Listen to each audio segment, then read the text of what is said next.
pulling the curtain back so much because I normally don't. When you look at like Taven and Vincent, those are guys that literally work off of showmanship. Northeast Wrestling is really the place where I got to hone my craft. The first champion ever was Carmelo Hayes. Yeah. And he was the longest reigning champion until I beat the record recently. Victorium just came out of the spur of the moment thing. He's somebody that I always wanted to prove myself to. Juice Robinson versus BRG will always be my favorite match. Not only did we wrestle the mainstay posse, we ended the mainstay posse. I said, I'm going to make this title into something that's worth fighting for. Randy Carver pulled me aside and he said, this match would have never happened had you not done what you did with that belt. You have TW, Brock Anderson, you have Bobby Fish, right, and you have welcomed me in with open arms. Every single year, I had to do more. Every year has been on track with what my goals are. I don't have a favorite match in MLW just yet, but I know that's coming.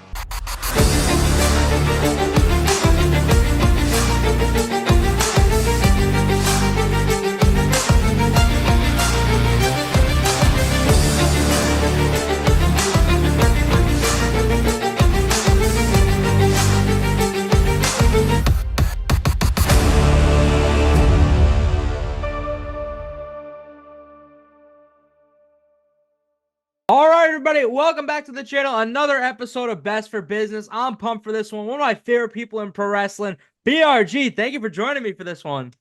Oh, I'm excited, dude. Before we start, I just want to say that I'm very proud of you. I'm Thank very you. proud of everything that you've done. I've known you for, 8 years now. That's crazy. And just your drive and determination is inspiring. And I feel like a lot of people could learn a lot from you. So Thank you. I'm proud of you, dude. Seriously, Thank what you've done with this is awesome. It's been so crazy to see your rise now. It blew my mind. I forgot when. I think I was only like halfway through high school, and then it blew my mind to find out that you went to my same high school. So let's talk about it. Originally, you told me hockey was your goal. Hockey was something you wanted to do, but then pro wrestling came along. So talk about making that transition. Was it something you're willing to do, and how you came about that? Oh, absolutely. So you mentioned our high school. So Bishop Hendricken. I tried out for the hockey team when I was a sophomore, and I got cut. So hockey was my thing for about 15 years at that point. So it was pretty much my entire life. And so me at that point, I was watching pro wrestling for about 2 years then. I didn't really know much about it. And so when I saw the opportunity to try it, I took it because I'm one of those people that the moment that I see an opportunity to try something new, I'm going to take it. So that's exactly what I did. I found the closest pro wrestling school to me. And my first school that I ever went to for learning the basics and everything like that was Showcase Pro Wrestling in Woonsocket. So my mom was driving me to wrestling training every single week while people that are twice my age were throwing me around and body slamming me. It was a good time. So making that jump, was it hard for you? Was it time to realize like, hey, like hockey, this journey's over, but it's time for something else to start? Well, that's the thing. Is like I always loved hockey, so I still do. I mean, being a Montreal Canadiens fan right now is pretty tough, but it's good to know the Bruins aren't doing that. Hockey for me was always like it's always been my thing. So I knew that when jumping to pro wrestling that I was always going to still have that love for hockey and everything. Yeah. So it was never a big deal in my mind because I was still going to always love it. No matter what, I was still going to go to games, still follow my team, do everything along those lines. I just knew that this was something that I really wanted to do with my life. And I knew that pro wrestling was an avenue for me to pretty much do every single goal that I had in my life. Make a lot of money, travel the world, do a bunch of different things. Hockey, sure, that could have given me that opportunity, but I just have so much fun with pro wrestling. Yeah. Like, it's one of those things where it's like after 5 years, I'd see how it goes. And I was just rolling through and I kept making a name for myself and keep building up. And I always made this like conscious effort that every single year I had to do more. So I had to keep doing better than my previous year. And ever since then, ever since I've stick to that mentality, every year has been on track with what my goals are. So I knew as soon as I was done hockey that like pro wrestling was going to be my thing. And I've stuck to it and I've stuck to that mindset and it's worked out perfectly. So to go with that, talking about always improving, one thing I want to learn about the transition, Was it hard? And walk me through transition from going to Todd Harris to Ryan Gosselin. Was it hard? Because like you talk about building that identity and building your brand for that, but then out of nowhere you switch. So were you willing to make that jump? Were you ready for it? Well, it was just at that point, people were telling me all the time. It was like that was a name that was given to me. It Okay. wasn't necessarily something that I chose. I remember that people were like, "Oh," because I was doing the whole rich kid gimmick. Everybody was like, "Oh, I would really hate like somebody named Todd," and Yeah. so I was like, "Okay." And then I was like, "Okay, I'll go with Todd." And then someone was like, "Okay, dude, like Todd Harris. That's going to be your name. You're going to be this rich kid, this arrogant kid that." Works off of daddy's money and all that shit. And it was kind of me. You know, I came from like a fairly well off family, but I wasn't like crazy rich. We didn't have like Lambos in the yard or anything. Yeah. I just lived out in the country and got to ATV. Yeah. Use my ATV every weekend. And you know, my dad was pretty well off. He did very well for himself. But when it came to that whole transition point, you know, we talk about going from Todd Harris to BRG. It was kind of like it was a transition point in my life in general because Todd Harris was pretty much holding on to this whole daddy's money character that sadly, not to be morbid, but that went away. And it was a consistent reminder of my father who had passed away. So it made it easier for me to move on. And for a lot of people that don't know, BRG was my dad first. He was Brian Richard Gosselin. Okay. So when I decided to start being BRG, it felt like an homage to my father while honoring his memory, while also resetting myself into something that I can definitely pursue. And not for nothing, BRG just rolls off the tongue a lot better and it's a lot more marketable Yeah. versus Todd Harris, which I was told plenty of times, especially by Ryan Waters. The name sucks. Yeah. So And then to go with that, when we talk about learning, you've learned from, like you said, Showcase, you've learned from Ryan Waters, but talk about learning from the Kingdom. What are some of the top things you learned from them? showmanship is everything.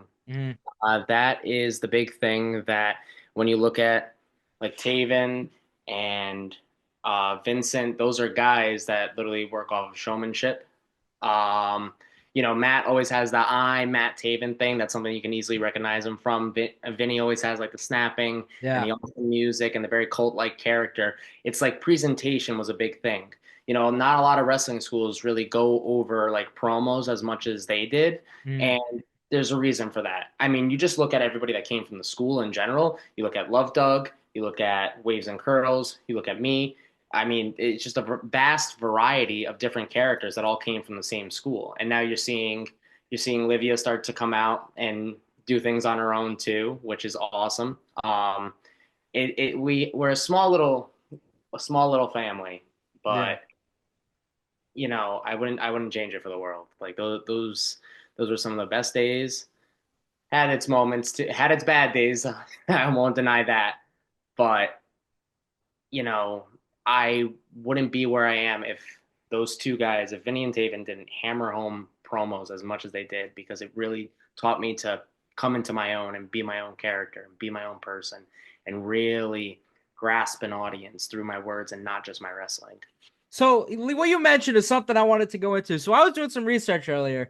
I think like the last 5 or 6 live pro shows, might even be more. Before your match, you go on the mic. Now, was it Mhm. Taven and Vinny that taught you like that confidence? And did you always have like a gift of gab, sort of? So I've always been a shit talker. Yeah. Growing up as a Montreal Canadiens fan and in New England will do that for you. Even Yeah. though the rivalry is not as good anymore, back in like the 2000s, like my buddies on the hockey team were all Bruins fans and I was the only Canadiens fan, so I was always talking crap, always doing that stuff. So talking shit was always easy for me. Now, when it came to promos and stuff, you know, Taven and Vinny would teach us like structure, what works, what doesn't work, what would be best for your character, stuff like that. But the whole confidence thing comes with you.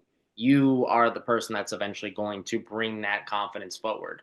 Because the moment that you start getting confident on the mic and you're doing it repetitiously every single week, every single month on a consistent basis, it just becomes second nature to you.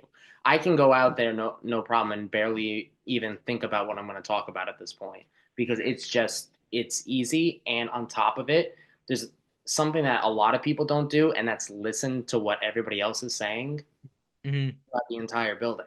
I Yeah. mean, the fans are there to be entertained, and the more that you interact with them and make them feel a part of the show, the better you come off in that aspect. Yeah. So talk about talking the talk. I want to ask you about one match first, but first I'll go into Northeast Wrestling. So tell me about that experience, and especially being, what is it, the live champion, knowing the prestige of that title. What has that meant to you working for Northeast Wrestling? Well, Northeast Wrestling is really the place where I got to hone my craft. That Mhm. was that was the place where a lot of the Taven and Vinny students went. Nice. Uh, Yeah. Taven had a big role to play at Northeast Wrestling for a long time, so it was an easy outlet for us to go and travel and work with companies that got to go to Ohio, and I got to have one of my favorite matches there. And I was given so many different opportunities before any of these other places gave me any opportunity whatsoever. So Northeast Wrestling will always have a special place in my heart. When you look at the NEW Live title, like that's like it's still in my possession.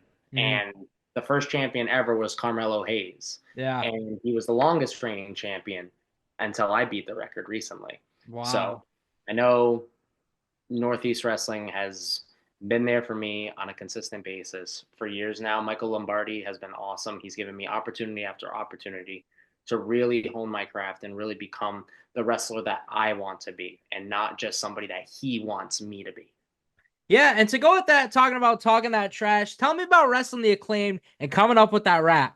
That another Northeast Wrestling show. Yeah. So it those shows in general out in at Six Flags are always fun, Mhm. but I just enjoy the entertainment aspect of wrestling. Again, Mhm. it's all about the fans at the end of the day, and I have no problem with them hating me, because it's fairly easy to do, and Yeah. that's fine. Not there's really no love lost there, if that makes Mhm. sense. Yeah. Um, yeah, that rap. I thought about it, and I was asking people like Brick City, like, "Oh, is this a good line or does this suck?" And then at the end of the day, Max Gasser just roasted me right after Yeah. that, and it was a good time. You know, it's stuff like that that make you stand out versus the Mhm. rest of the crowd. Like just wearing your hat sideways and just reading a rap off your phone. Like that's something that Genius. people are gonna remember.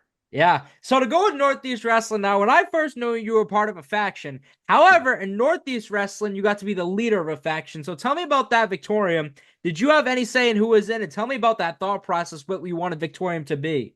So Victorium just came out of a spur of the moment thing. Wow. So it was a random 10 versus 10 tag team match. Mhm. And I had Jay Haru, Lucas Chase, and Brick City with me. And we just wanted to just keep doing Haru's little gesture Yeah. just the entire time. So that's all we did. We just did that the entire match. No matter what was going on, it was just we would throw it in the craziest of spots, and then we come back, and Michael Lombardi just goes, "That was great. That was so entertaining. Do you guys want to do this consistently?" And I was like, Wow. "Sure." He's like, "Okay, grab. I think it was one of the camera guys, and just go shoot a promo right now." And Mhm. that's it, immediately what we did. It was literally go out there, wrestle the match, come back, realize we were going to be a group, and then shot promo to solidify it. What was it like being the leader of that faction? Because that's the first. Well, we're gonna talk about the Rogue Horsemen, but that Yeah. was that your first like group you were being like the leader of? Uh, Prominently, yes. Yeah. Um, at the end of the day, when you're normally going to be put in that type of role when you're the talker. Mhm. And because I've stuck myself out as one of those people that is a talker, focuses a lot on their promo work and everything along those lines, a lot of people will just thrust you into that role. So at the same time, it's I feel honored to be put in a position like that to where I'm trusted Mhm. in order to carry a group like that. But I mean, when you talk as much as I do, it's kind of a given that you're going to be put into these roles. Yeah. So another role I want to ask you about, not really a role, but being the Let's Wrestle champion now. Let's Wrestle obviously is all the way up in Maine. However, I don't know the amount of defenses, but you defended them numerous times down here at Live Pro Wrestling. So tell me about being that champion and bringing the prestige all the way to Rhode Island, Massachusetts, wherever Live Pro is running. Yeah, I mean that title, I defended that title in Canada. My first Wow. defense was in Canada. I brought that title to California. Mhm. Um, it that was a title that I wanted from day one before there was even a Let's Wrestle title because I was on the first ever Let's Wrestle show. Who'd you I, wrestle that show? it was Alexander Lee from the Main State Posse, Wow. Okay. and that was years ago up in it was Orono, Maine, the American Legion Hall. It's crazy. That was when Todd Harris was still a thing, and Wow. crazy to think about. But yeah, Let's Wrestle's always had like this little soft spot in my heart because it's a place that I was one of the first people to be announced for it. I had done a good job of, you know, sticking out to Randy Mhm. Carver at IWE shows at that point up in Brewer, Maine. So to be one of the first people announced for Let's Wrestle was a great feeling. And so when I finally got that title, especially after how long it took for months and months just chasing after Mac Daniels and finally getting my title shot, to get that title, I said, I'm going to make this title into something that's worth fighting for. And the night that I wrestled Channing Thomas and lost that title, Randy Carver pulled me aside and he said, this match would have never happened had you not done what you did with that belt. So Wow. that's probably one of the most rewarding things that anyone's ever said to me, Mhm. especially when it comes to I'm someone that feels like their hard work is never recognized. So Yeah. when it does get recognized, it sticks out to me. And I Yeah. always remember it. Yeah. So one of the guys you just mentioned, Channing Thomas, I want to ask you about now. I was doing my research. I listened to like 3 or 4 interviews that you did. One of the ones, I forgot what year it was, the first ever Nerds of Wrestling podcast I was listening to. But Yeah. you talked about in there how at the time you and Channing were a tag team. You guys, I think it was during the pandemic, would watch matches together and things like that. So what was the first company that paired you guys together? And tell me about that partnership with Thomas and then with transition to Mac Daniels and John Elbow. So it was Limitless. We Okay. debuted during the pandemic at VLC 2020. It was the first ever show that Limitless did where there was like a recording setting. And at that point, they had done like The Road, which was like a weekly series, That's but this right. was like, Yeah. it was like their first like pay-per-view, Mhm. the best way to describe it. And so Channing and I we've always wanted to stick out. And we knew that being a tag team that's focused on old school tactics would definitely stick out. I remember Channing texting me the day after we debuted, and Daniel Garcia had messaged him and said, like, you and your tag partner are extremely smart. Wow. So that's a cool thing to see in hindsight, Mhm. especially. And Channing and I were like brothers. We butt heads all the time. Yeah. And eventually, over time, it just gradually came into where Mac Daniels joined and John Alba. And it was just this beautiful thing that I'm sure we're going to talk about more. But Prestigious was like such a fun time in Limitless. Yeah. Limitless was really the place where Prestigious made a real name for itself, and the fact that it all ended with a triple threat match at VLC 2022. I know I'm jumping ahead, but it's just so it was such a great great story that got everybody involved over in their own way. That was gonna be my next thing. Did you have a favorite match or moment from Prestigious and Limitless Wrestling? Honestly, so this one is cool for me. Mhm. So I mentioned IWE earlier. Yeah. In IWE and a lot of companies in Maine, I consistently feuded with the Maine State Posse. Mhm. So, including in Let's Wrestle. So Danger Kid, Aiden Agro, Alexander Lee. And so the first show back from the pandemic, or the first show with fans, Patience is a Virtue. Anthony Green had gotten released Mhm. um, from WWE 2 days before. So we came out to his music, and the Yup. whole crowd hated us.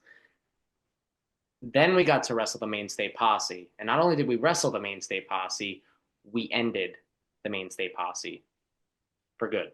Mm. And it's never come back since, I think. Watch, somebody's going to fact check me at some point.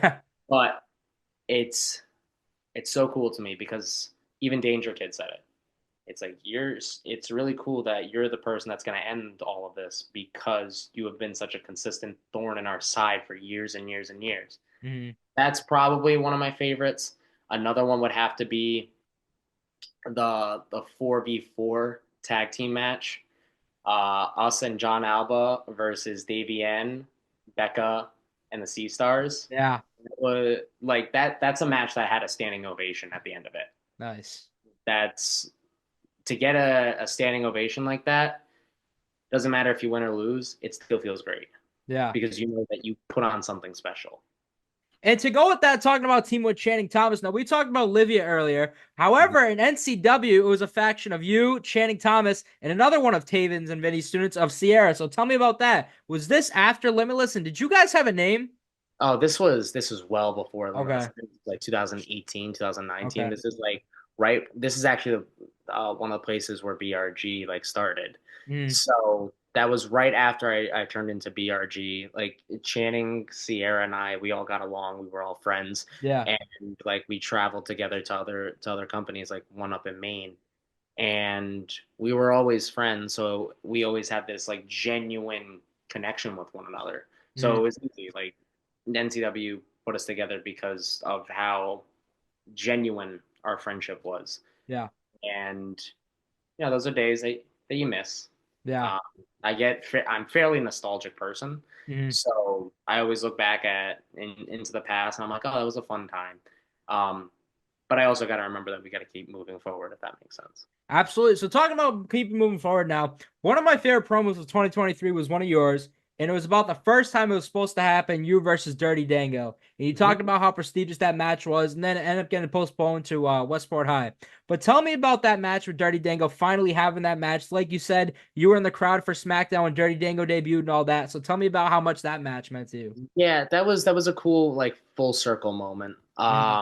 So when Dango first came back to the Indies, I was actually one of his first matches, but it was a 6-man tag between Prestigious and we faced Dirty Dango, Anthony Green, and Ace Ramiro. So like that was cool, but to like wrestle him one-on-one was a different experience. 2012, the dark match that went on before the entire show, I was 14 years old. Had my WWE Championship in my lap. Nice. Such a nerd back then. In high school, bringing a WWE Championship to shows. Hope I didn't insult anybody when I said that.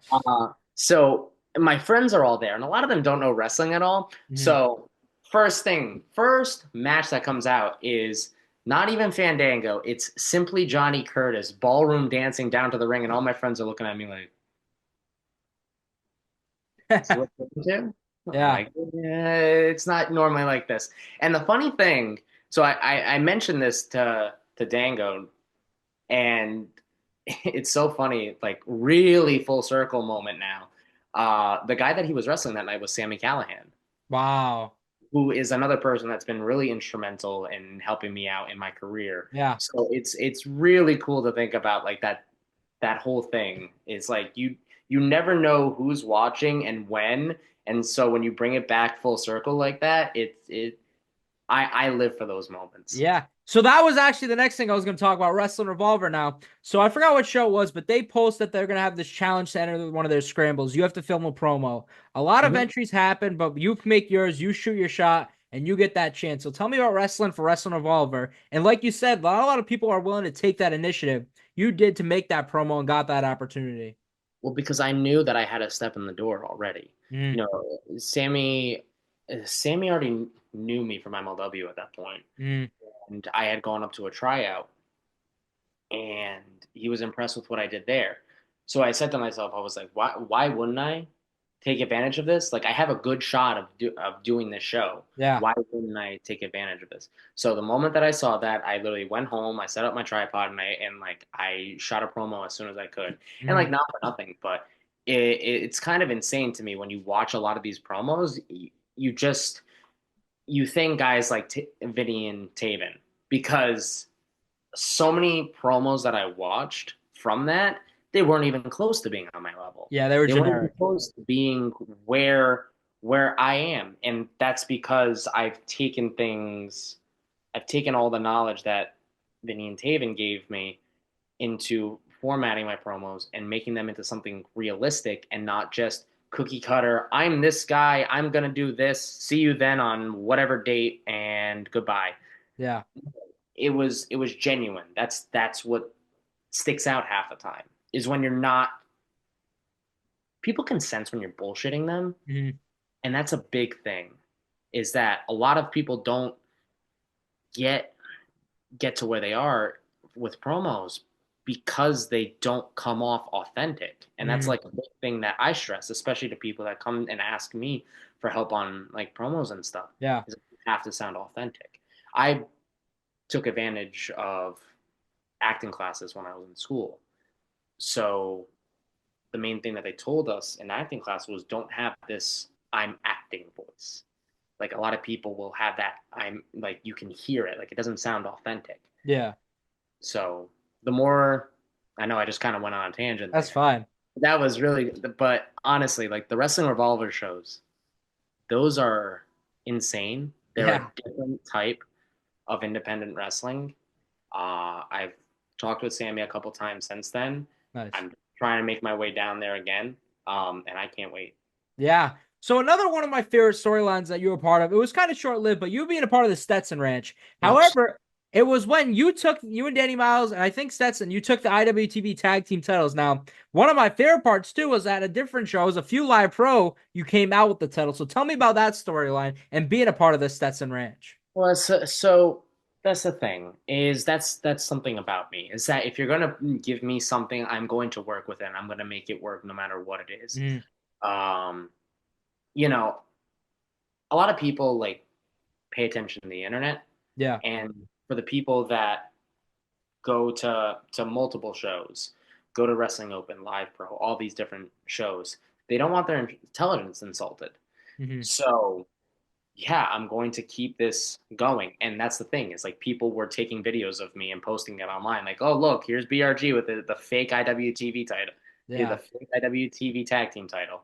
And I wanted to make that into something that people would remember.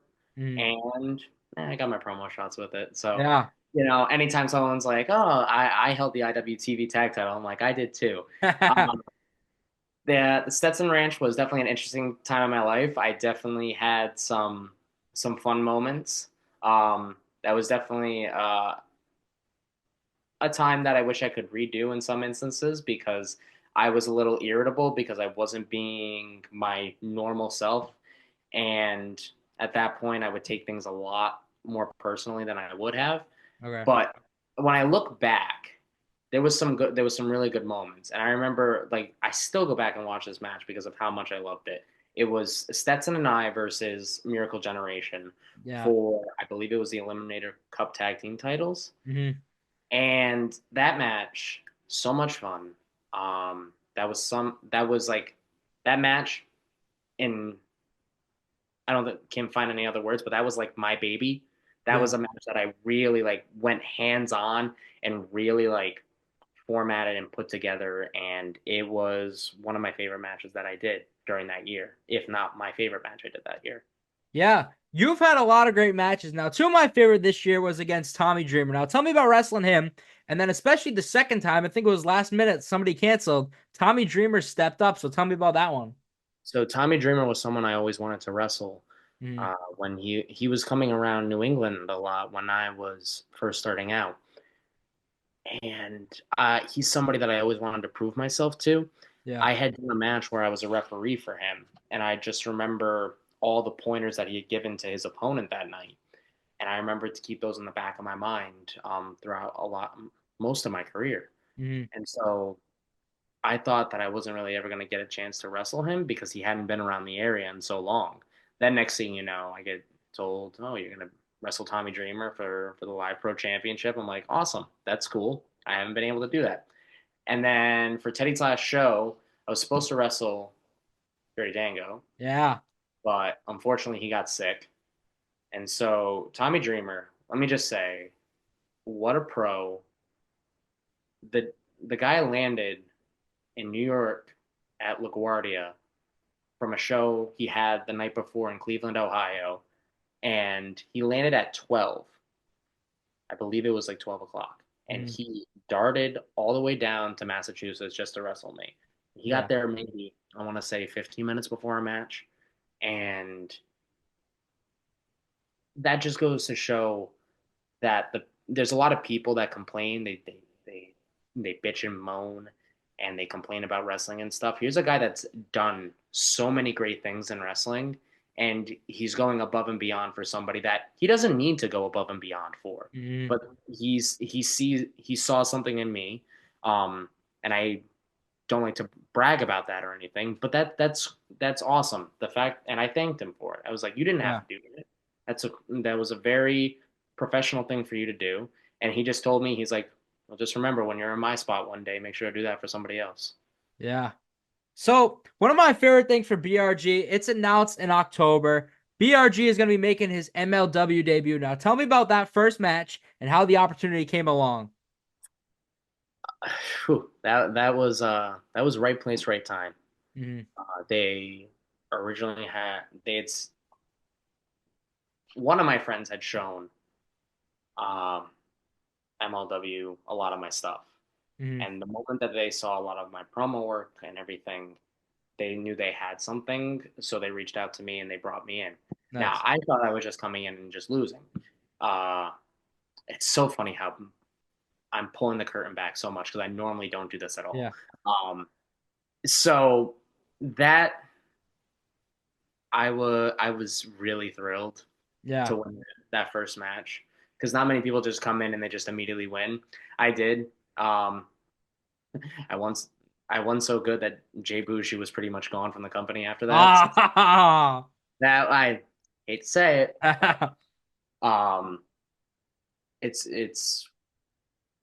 It's been a cool experience. Yeah. I can't believe that's already a year ago, like over a year ago already. It feels like just yesterday that I got to do that. And now just look where I am now. Yeah. Another match I want to ask you about MLW, Wrestling Love Dog. Now, you and Love Dog obviously go way back. So what was that match like, especially on pay-per-view? And even on top of that, having Rich Palladino as the announcer for that one. Interesting times. Yeah. Interesting times. I bludgeoned him with a crowbar. I nailed him over the head with a crowbar, like right out the gate. Like that was one of my first things that I ever did in MLW. And then on top of that, we had the Love is Blind match, which, oh my God, it's so funny in hindsight just thinking about that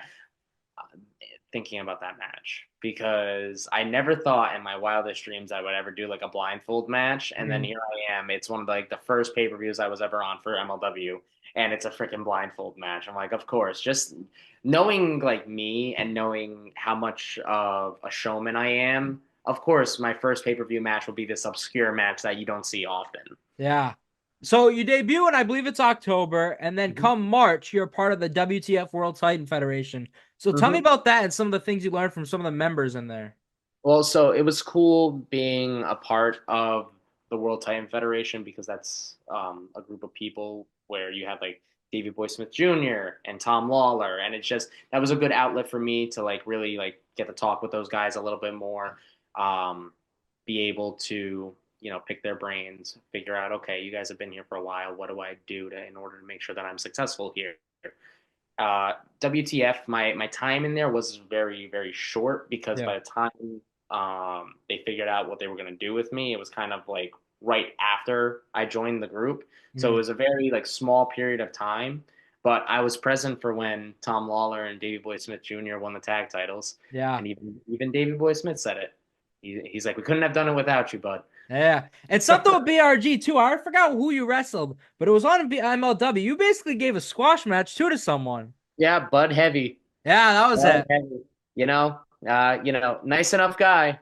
Yeah. But I had a point to prove. Yeah. So speaking of point to prove, before we go into the Rogue Horsemen, we talked about your first ever Love is Blind match. Now, a few weeks ago, did you have your first ever? Is this your first ever chain match? Yeah.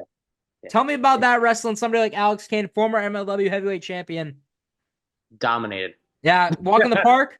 Well, let me tell you, it's the first time I ever bled in a match, uh, like consistently as bad as I did. It was definitely an experience, especially being in front of 3,000 people, especially for all of those MLW fans and CMLL fans that truly disliked me. Yeah. I really didn't help when I came out and said "Buenos dias, say stupidos" at nighttime. Yeah, they weren't really a big fan of me to begin with, so it really pissed them off when Mhm. I got the win. And not for nothing, I beat a former world champion. Yeah. So I'm just saying, puts me in contendership. Just Yeah. saying. Oh yeah, climbs you up the rank. Now, when we talk MLW, it starts off. I believe, are you wrestling Jake Chris, and then something happens with Bobby Fish? Was it Jake Chris? Right. So I was Jake Chris was a little bit of a thorn in my side for a little bit. Yep. So I'm always one step ahead. So when I wrestled Jake Chris again back in Tampa, I made sure that Bobby Fish was on standby and he was on commentary. And Jake Chris hasn't been seen in MLW since because Bobby Fish and I gave him a spike pile driver into the exposed flooring in Tampa.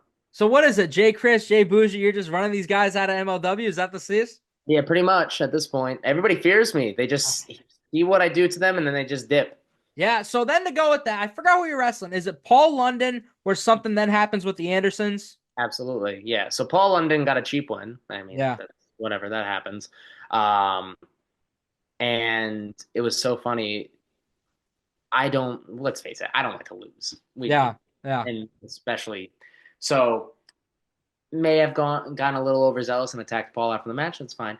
And then the Andersons came down and they made Paul think that he was going to, that they were going to save him. When the reality is that, like I said, always one step ahead. Yeah. Just knocked his lights out and put him into the mat. So where we are right now at the end of November when we're recording this, what have been some of the things you've already learned from being with Bobby Fish of the Andersons now? I went on Twitter and I saw Brock Anderson was talking about you, and I think on his dad's show, and he talked about originally he didn't know much about you, but you have such a bright future in wrestling. So what has it been like learning from those guys so far? Well, it's I have so much more to learn from these guys. A lot of it has been just Mm, real life stuff and how to balance wrestling with real life. And when you're stuck in this and when you're just plowing through and just going through the motions every single week and you're driving, you consistently forget, okay, like I got to think about real life for a second. And those guys have really helped me. I mean, Bobby Fish, talking with him, like it's very much revitalized my belief in Jesus Christ and everything. nice. And very religious. And so I've learned a lot by just talking with him about just God and life and everything. Yeah. Uh, the Andersons, like here's the really cool thing about this whole scenario is that you have an ECW guy in CW. You have Brock Anderson, who's the son of Arn Anderson, Mm-hmm. and you have Bobby Fish, who's a former NXT Tag Team Champion, former Ring of Honor Tag Team Champion, former IWGP Tag Team Champion.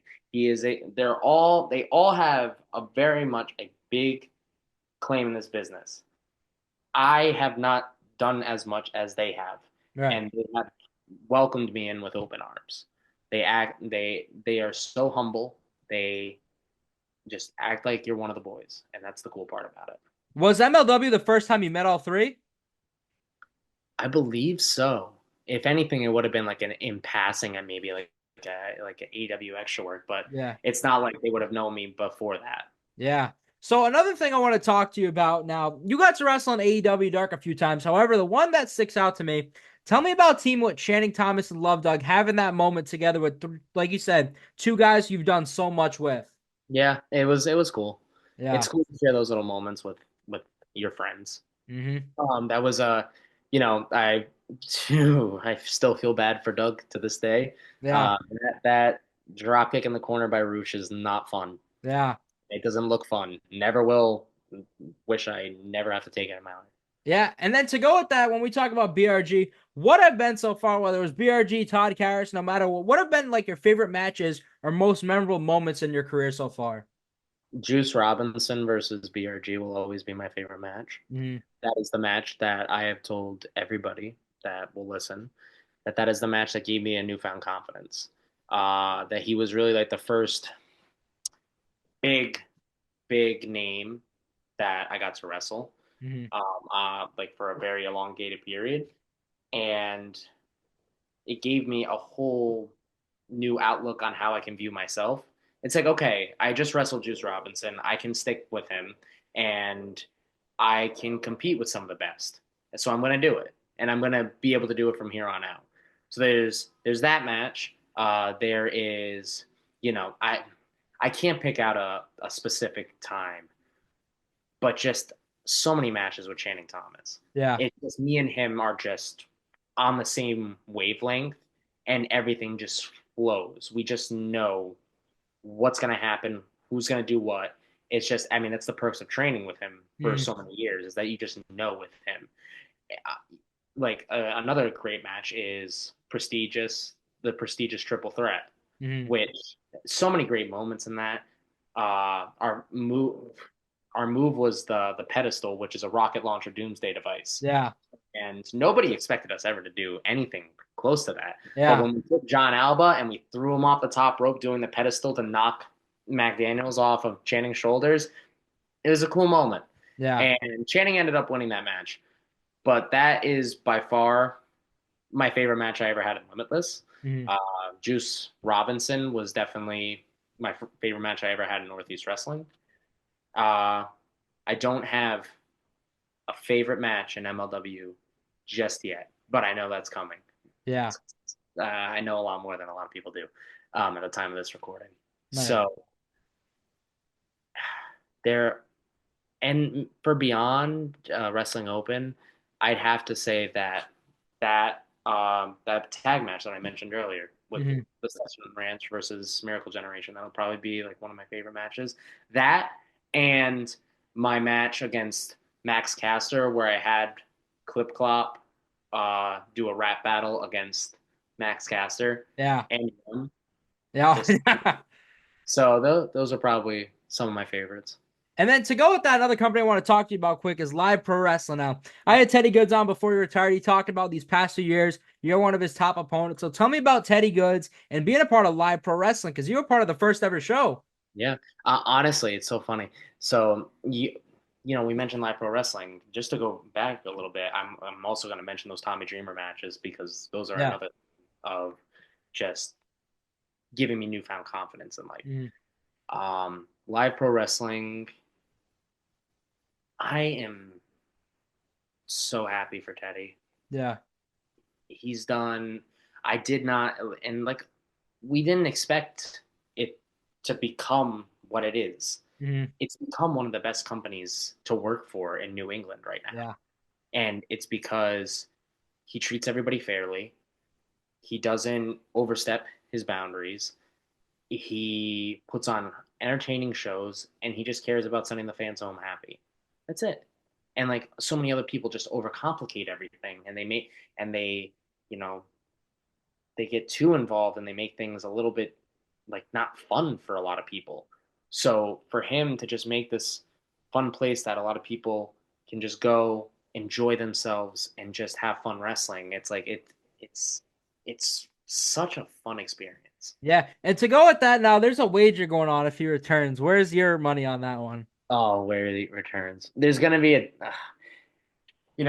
part of me thinks that he's going to have just that one match just so he can say that he wrestled in front of his kid. He says he won't, but I think once his kid starts to get a little bit older, he'll start to be like, Dad, when are you going to wrestle again? I think it's going to be 2 years. I think it's going to be before that. I don't think it's going to be that far. I don't think it's going to be. Kathleen says 6 months. I don't think it's going to be that soon, but I think he will have his. He'll come back eventually, just for one match. I think it'll be one match, and that's fine. So when we talk about BRG's career, we talk about different guys like Matt Taven and Vincent, but who do you feel are some of the people you've learned the most from throughout your career? Ryan Waters is the first person to come to mind. immediately. So like Taven and Vinny were always like the showmanship and the promos and the character work and everything. Ryan is the psychology, breaking things down to the nitpicky little things that you've never thought about before. I remember the first time I sent him a match to review, and I just got just this long breakdown of just everything and just breaking, like it just sent my mind into a whole new way of looking at wrestling. And then every time that he would send me matches and just broke them down into like these little things, it just, like I said, it just, you, it blows your mind to just think about things in this type of environment. And then there's guys like Thomas Santel who took a liking to me after I wrestled his friend Doc Heresy and has always been there to also break things down psychologically and also give advice on how things were viewed when he was in the WWE and what he did when he was in the Heartthrobs and his experiences. And he gives you a lot of like different stories to learn from that he had to learn the hard way when he was on the road. Yeah. And it's things to look out for in the future. Yeah. And so when we talk about BRG, you mentioned earlier, every year you make these new expectations or goals of things you want to do in pro wrestling. When we go into 2025, when this post, I think it's going to be the last week of December, but going into 2025, what are some of the goals? Like you said, every year you try to make it better and better. And like you said, you never know who you're going to get put against the ring with. Is there a top name or few that you want to wrestle? There's plenty of people that I want to wrestle. Yeah. You know, I have never wrestled Taven or Vinny. Like Oh, okay. In any aspect? In any aspect. Wow. That God knows there's been a couple times where there's been the possibility there was a 6-man tag that Victorium versus Taven and Waves and Curls. That would have been a match but it ended up getting canceled. It was at a Six Flags show for Northeast. So that's a match that I was ready to have, and it got taken away from me. There is a lot of different people that I want to wrestle. But first, let's go over the goals for next year. I'm winning a title in MLW, and that's a fact. I don't care. I'm aiming for that national open weight championship. I'm aiming for Matthew Justice. I don't care how big he is. I don't care how tough he is. Like I said, I'm always one step ahead, and I'm going to make sure that title comes around my waist at some point. Nice. When that is, we're sure to find out. Yeah. When it comes to the people that I want to wrestle, but just to go off some more names, like we're just thinking far into the future, and like these are like the big realistic, big dream matches. It's the Christian Cage, Edge, CM Punk. It's so wild to me because back in 2017, 2018, none of them were involved in wrestling, and now they're all back, and like it's such a small possibility of that happening. Yeah. But even to like think about that to be an option again is really cool. Yeah.